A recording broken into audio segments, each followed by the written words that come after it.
Hey there, and welcome to Women Built Right, the show with a mission to empower women and make construction easier to understand.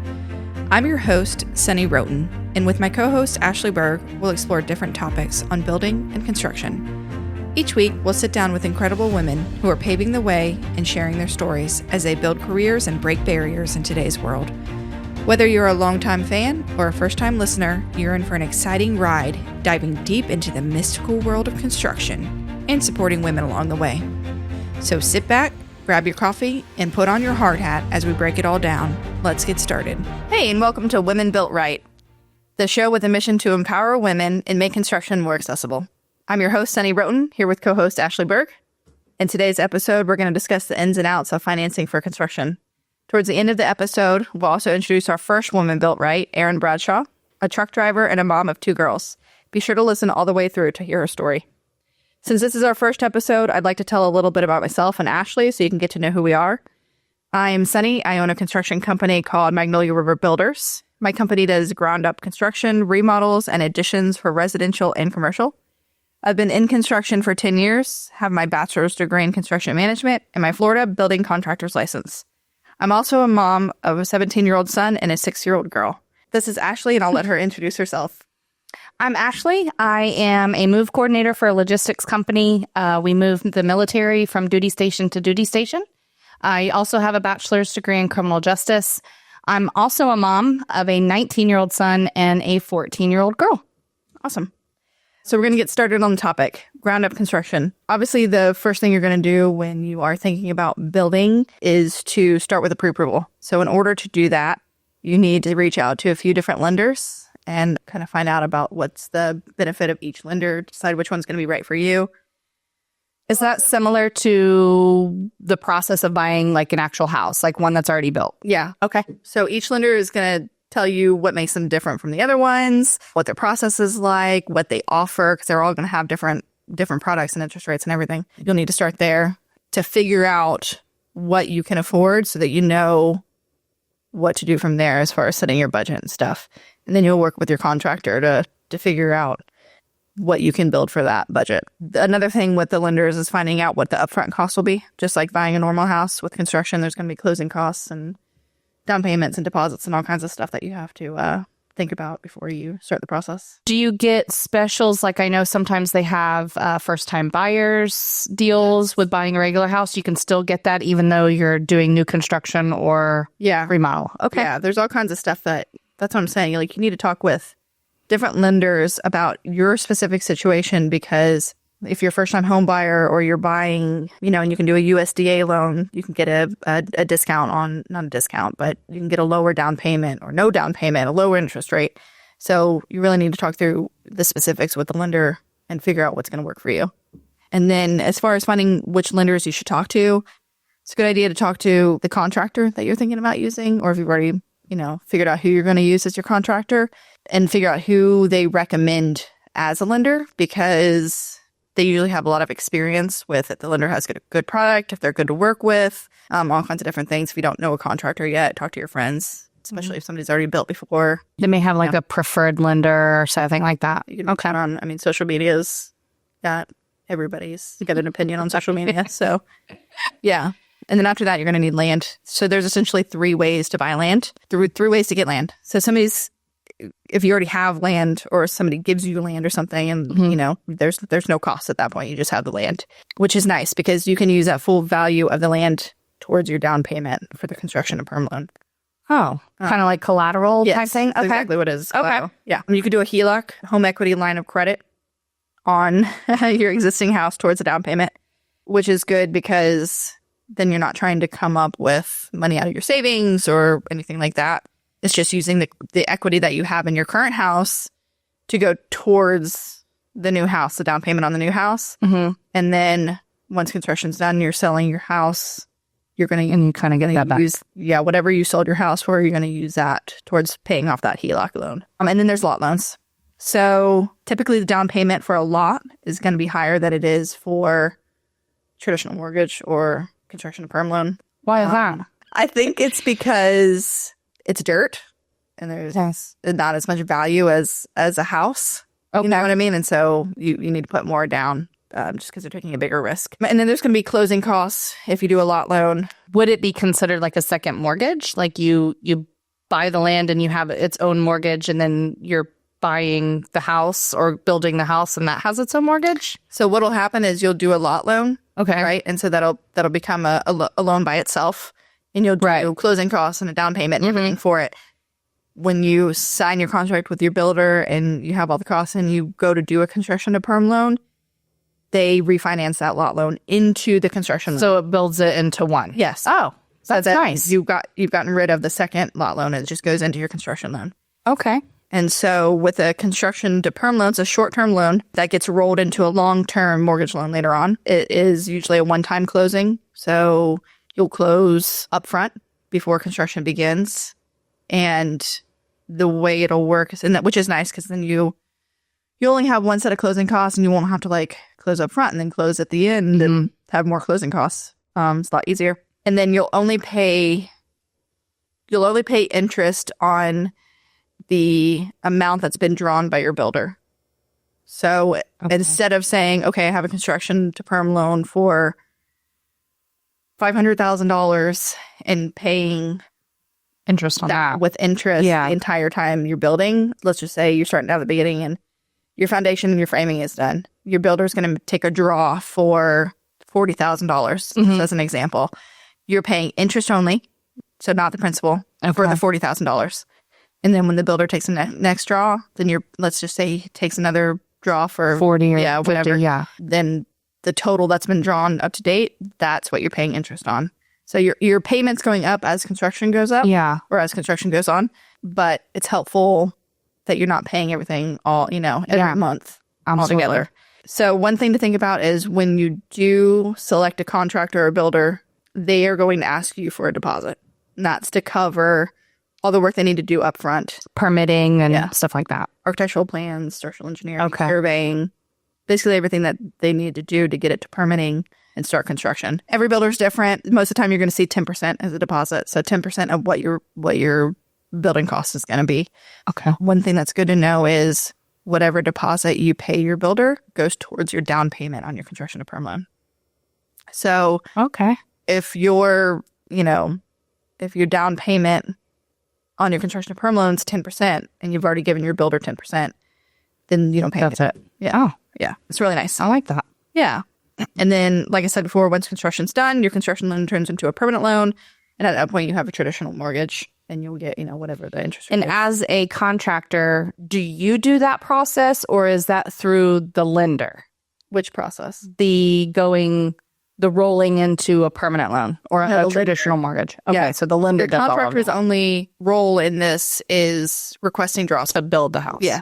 Yeah. They're dealing with the lender to get whatever documents the lender may need. Okay. To set it up in the beginning, the appraisal and all that, and then taking the draws, all, stuff like that. If you do have a previous home that you're living in now, and part of the financing deal is that you going to use funds from conditional from the sale of that, to fund the new construction loan, the lender will tell you that what the period is that you have to sell your home within a certain period in order to do that. Okay. Yeah. So, everything depends on the lender. It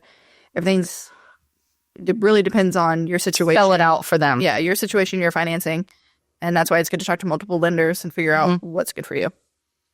Nice. All right. Learn something new every day. Yeah. So we're going to move into the segment about our first woman built right.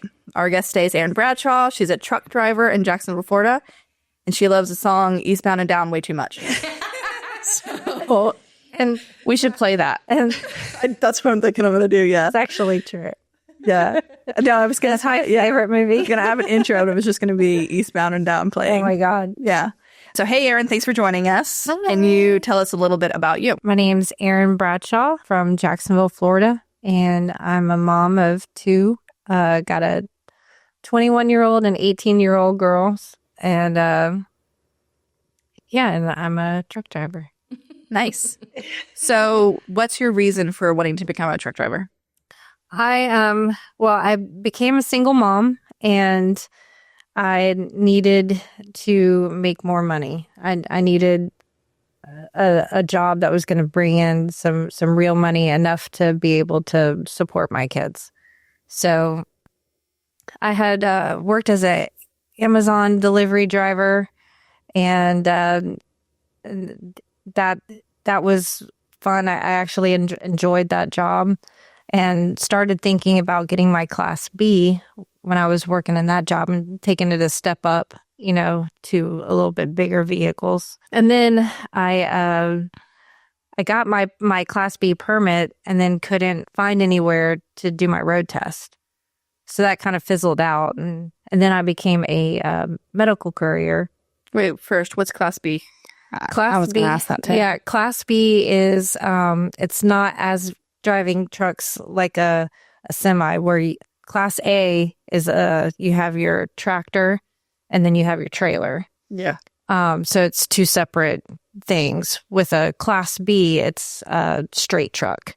So like a box truck, or like the small tanker type trucks, stuff like that. But yeah, I couldn't find anybody to give me a road test. So that kind of fizzled out. And then how does a road test work? Like, what do you mean? Just like with a regular driver's license, you got to go in, you got to take your computer test to get your permit. So you did that? Yeah. And then why couldn't you find anybody for the road test? No schools or anything offer it. And the only other thing I could have done was to get hired on somewhere where they'd be willing to, let me use, their like vehicles. on the job road test type thing. But no companies were they wanted me to have it already. Okay. So then I was a medical courier for about 3 years, and I was driving from Jacksonville to Alachua to start my route. And then my route was between Lake City and Live Oak. So my route was like... That's a lot. That's too much. That's too much driving. My route itself was like 380 miles. But then in your own personal vehicle. And then 70 each way from Jacksonville. It was like another 140. So I was driving like almost 500 miles a day. And I would talk to people, and they'd be like, gosh, how are you driving so much? I'm like, I just really like driving. Mm-hmm. I like this. And then, so while I was out there on the interstate and everything, before, when I was thinking about getting my Class B, I thought about Class A, and I was like, ooh, I don't know. I don't know about driving, semis. But then, being out on the interstates and stuff, and being at the truck stops and seeing them and everything, it just started to the idea started to grow on me. And then I started to look into the money that they make, and how, how to be a truck driver, what different things are offered. I always felt like it was mostly over the road, like you're gone all the time. Mm-hmm. Yeah. So I didn't really think it was an option because I had kids at home. But there are other options. You can drive locally, and that's what I do right now, and make some pretty decent money. So okay, so there's different types of truck drivers. Yeah. Can you explain what some of those options are? Well, there's all kinds of different freight. So like when I first started out, I was doing dry van, which is basically just the regular trailer, enclosed trailer. Okay. But now I'm doing intermodal. So I haul containers. So, so that's different. There's containers like to and from the Jacksport and stuff. From the rails. Okay. The railroad. And then, there's flatbed and a reefer, which is the refrigerated units. Different reefer than I was thinking. Yeah, me too. My mind did not go to a truck. But yeah, and there's local drivers like what I do, where I'm home every day. Yeah. And then there's regional, whereas like regional for us would be like the Southeast region. Mm-hmm. And then there's cross country, OTR, which, you're over the road. Over the road. Regional is over the road too, but a lot of those you're home on the weekend. Yeah. Mm. When you're doing the rest of the country, you're gone at least 3 weeks. Okay. Yeah. But and I'm assuming that the longer you're away from home, the more money you make. yeah, well, depending on the company, Okay. Some companies don't pay real great. Other companies pay really good. Also depends on experience and stuff like that. So how do you figure out, like, if somebody's thinking about doing this, how do you figure out, like, what to expect for pay? When you first start out, it's still good money, Mm-hmm. but definitely not as much as what you make when you've got a couple years experience. Okay. Yeah. Is it a per mile type thing? You get paid per mile and most then of per them- diem? Most of them do per mile. Mm-hmm. The company that I'm with right now, I actually, because I'm local, I do the hourly because it just ends up being a better deal Right. for me. But on my previous jobs, I got paid by mileage. Per mile. And that's what most of them do. Okay. Yeah. But yeah, when you first start out, it's not as much as, once you have experience and you can haul different types of freight, that requires more responsibility and stuff. But definitely huge difference between being local and going over the road. Yeah. Definitely make more money. Yeah, because you were thinking about once your daughters are all gone, I still want doing to. over the road. I still want to, yeah. I mean, you get paid more money, but then also just the adventure of it, Yeah. So, yeah, definitely. Can you be local during certain times of the year and then go over the road? Do you have the flexibility to do the different contracts? I don't know. I'm not sure most companies probably don't do that. Mhm. I don't know if they're One or the other. that do. But yeah, I mean, the company I'm with now is super flexible. Mhm.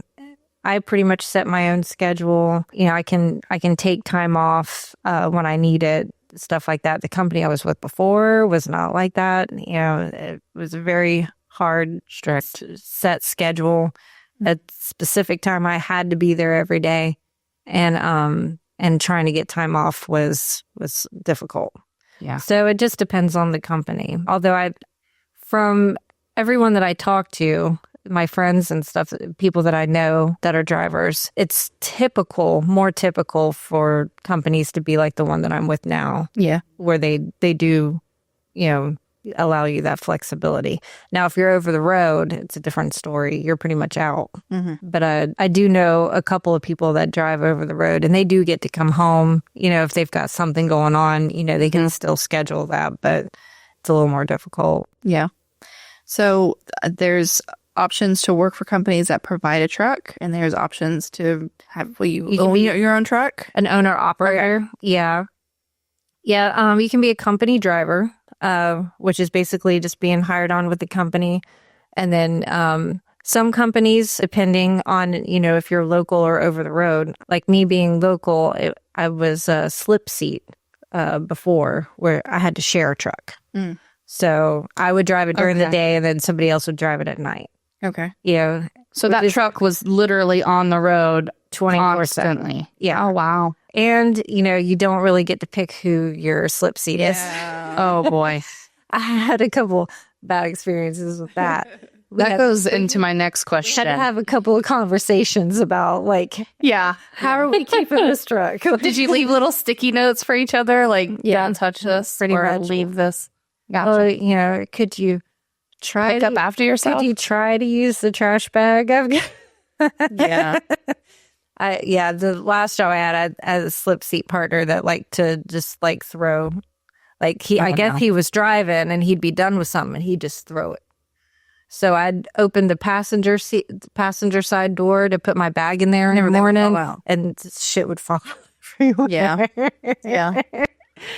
But So is the ultimate goal to be an owner operator? you definitely make more money. You've got more overhead. Got to pay for your own fuel and all of that. Okay. Sometimes you can be an owner operator, but be hired on with a company. Mm-hmm. So you're using your truck, but it's still hired by that company as like a subcontractor kind of deal. Yeah. And you make more money that way. Okay. But yeah, I mean, but trucks aren't cheap. Yeah.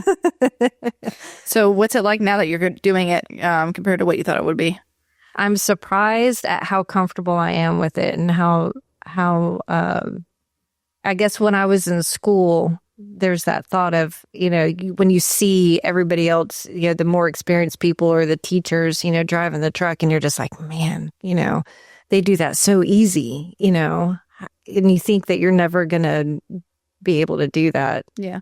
But but yeah, I keep in touch with some of the people that I went to school with, and we joke about that because it's like now, when we think back to school when we were trying to do our 90-degree turns and all of that stuff and how hard it was and everything. And now we're just, we pull whipping it out and nice. just whipping it around and backing it right in, it's like, man, What's the most challenging part for you being a woman? That's a question on here. You can't ask that. Oh, my bad. He's just still Sunny's question. Hold on. Let me ask this. I'll let you ask that question. Do you see where we are? No, I can not following along. So I'm going to ask her if she's happy with the career she chose, if she changed anything, and then it goes into what challenges do you face as a woman. Oh, I see. So ask that after she answers this. Okay. So are you happy with what you chose as your career, and would you change anything? I'm really happy. Yeah. It's for me, I think, it takes you definitely have to love driving to do this job. And I love to drive. I love cars. I love trucks and I love driving. So, and I have that stamina of being able to drive for long periods of time and it doesn't, have a weird effect on me or anything. So, but I love the environment and I really love when I'm going down the street and there's kids, on the vehicle or next to you or or in their yard and they're like, want you to pull the horn, you pull the horn and they get all excited. It's I still do that in the car by myself as a 34-year-old woman. You would. Yes, you would.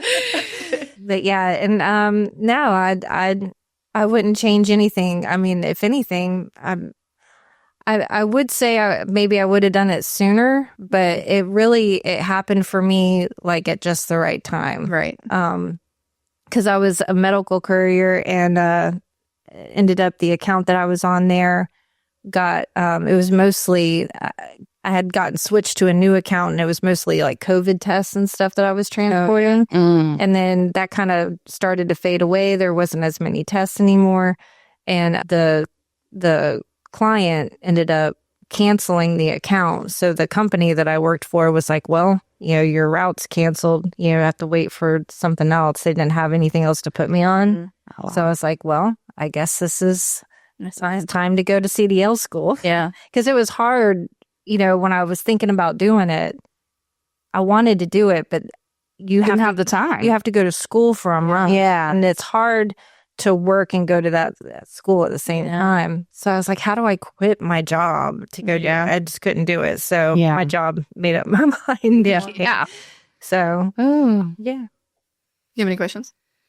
What's the most challenging part being a woman? Definitely keeping your confidence because there is, when other people talk to you, sometimes you get talked to a little differently. Absolutely. And if you're not confident in what you're doing, it's easy to let that bother you. I hate to say, that we get treated a little differently, but we do. Yeah. And you get a reaction, from people when they good and bad. Yeah. Sometimes, I haven't really gotten a whole lot of bad reactions, but it's just people notice that you're a female truck driver. Right. Yeah. And especially being as teeny as you are in that big old truck. Yeah. I'm sure you probably get all kinds of feedback. I've gotten the comment a lot of, you can drive that truck? Yeah. And it's like, yes, I can. Hold my beer. Right. Exactly. Also, there's a lot of times when people offer to help you when you don't really need the help, Mansplaining. And sure. And sometimes, if I really am struggling and really am having a problem, like in the beginning, when I first started out, I skipped my fifth wheel a couple of times, which is when the trailer is up higher than your truck. Yeah. So when you back in, the plate that's back there the kingpin skips over that plate. So then you're stuck, and you have to move that plate to get the kingpin back My over eyes it. are glazing over right now. Yeah, I know. I have no clue what you're talking about. Yeah, but it basically Do you have to do that manually? Is that something you have to get out of the truck to do? you have to do whatever you can to get that plate to come back up so you can get back out from under the trailer. So, like stuff like that in the beginning before I figured out how to do it on my own, I did need help. Yeah. In those situations, I was like, yes, please help me. Yeah. Yeah. But, when I'm putting my landing gear down, I'm just putting my landing gear down, Yeah. and somebody comes over and is like, oh, do you need any help? I'm like, do I look like I need any help? I don't need help doing this. Yeah. And sometimes maybe it's just an excuse to talk to you. Yeah, that could be it. Yeah. For those of you listening, Erin is the prettiest truck driver to have ever Prettiest truck driver I've ever met. in this world. Stop. Yeah. Yeah. And so, sometimes it is just that, but other times it is more of a like, you can tell that they just think that maybe you don't know what you're doing, but it is, thankfully, it's a little, it is more rare than I thought it would be. Of course, it's, I think it's still a new thing for the guys out there, that are truck drivers, seeing because a lot more and more women are getting into it. And I think it's just, it's just taking some getting used to. But yeah, I've only met, or I shouldn't even say met. I've really never met any truck drivers that work for our company or the clients that we work for. yeah. But I think I've only seen a woman's name on there a handful of times. Yeah. So I have to catch myself when I'm talking to service members on their driver and I say he. Yeah. Well, then I have to say, or she. Especially since you've been in this, and knowing that you're a truck driver, it's like, I have to remember that there are women out there doing this. And that's fair. I mean, it's the first thought is, Yeah. I mean, when we were recording earlier and I said, your builder, I kept saying he. And I was thinking to myself, dude, I am a builder. Why am I saying he? But it is, it's just something that you automatically think of a guy. Yeah. Yep. So is there any advice that you have for women that might be interested in becoming truck drivers? Well, as long as you love to drive. Yeah. And even if you're intimidated by the scale of the truck that you'll be driving. When you go to school, my biggest thing was getting in the truck, because at the school they'll ask, who wants to go first, or who wants to get in the truck. I need the truck to go I need it moved over here to whatever. Every opportunity you have to get in the truck, get in the truck. Yeah, because sissing. Because I had gotten my turn doing a couple of maneuvers, but as soon as I got in that truck to actually drive it around the course to go move it to the other side or whatever I was doing, that first time I actually drove it, after that, it was completely different for me. I was like, okay, I feel this truck now. Like I understand it better, So the more you get in there and the more you drive it in school, the more comfortable you get. Yeah. And you just have to kind of, like I said, about the confidence thing, keep your confidence and don't let the comments and stuff, throw you off, Like one of the favorite things for the instructors at my school that I never really noticed them asking anybody else, but they would ask me, why do you want to become a truck driver? And I'm like, why aren't you asking him that? Yeah. Yeah. But fair question. You're not used to, girls or, Were you the only girl in your school or your No. class? There was a handful of us. Oh, wow. Well, in my class, there was two. There was two other females. But yeah, I think sometimes just the look, of, especially if you're tiny or, me at school, I didn't dress like this for school. And I kind of had like that, I guess that soccer mom vibe or something, like I didn't look like I was, some, tomboy country girl or anything. You know, I looked like a normal chick, I guess, whatever normal is. But, I just didn't look the part, I guess, to them. And so they were always like, why do you want to be a truck driver? Yeah. I mean, is there a real answer to that question? I mean, it would be an opinion of sorts. I mean, I can tell you what I think you want to hear, or you could just be shutting up and let me do whatever I need to do. Right. Good grief. All right. So keep an eye out for future NASCAR races because Erin is on her way to becoming a race car. She's going to race tractor trailers. No, she says she's going to start racing. I would love to drag race tractor trailers. That would be pretty cool. Amazing. Wait, is it a thing? It is a thing. Okay. It is a thing. Wow. Wait, check out, Google that. Yeah, I'll drive a truck to awesome. race it. I don't know about it. Yeah, but I haven't driven one. Yeah, but I do have an 84 Camaro that I'm just waiting on some wheels and tires, and I'll be ready to go. Nice. Yeah. Okay. Exciting. So so now have another episode that's about race truck. And ask the race car driver. No street racing. I'll be doing it legally on tracks. Got it. I'm not doing anything illegal. All right. So that's it for our first episode of Women Built Right. Thank you to Erin for joining us as our first guest. And thanks to all of you for listening in. Please check out our website at www.womenbuiltright.com, where you can find more info about the hosts, notes for each of our episodes, and resources if you'd like to learn even more about construction. Next week, we'll cover the ins and outs of choosing land to build on. So please join us again. All right, guys. That's it for this week's episode of Women Built Right. Thank you to our guests for joining us, and thanks to all of you for listening in. Please check out our website at www.womenbuiltright.com, where you can find out more info about the hosts, notes for each of our episodes, and resources if you'd like to learn even more about construction.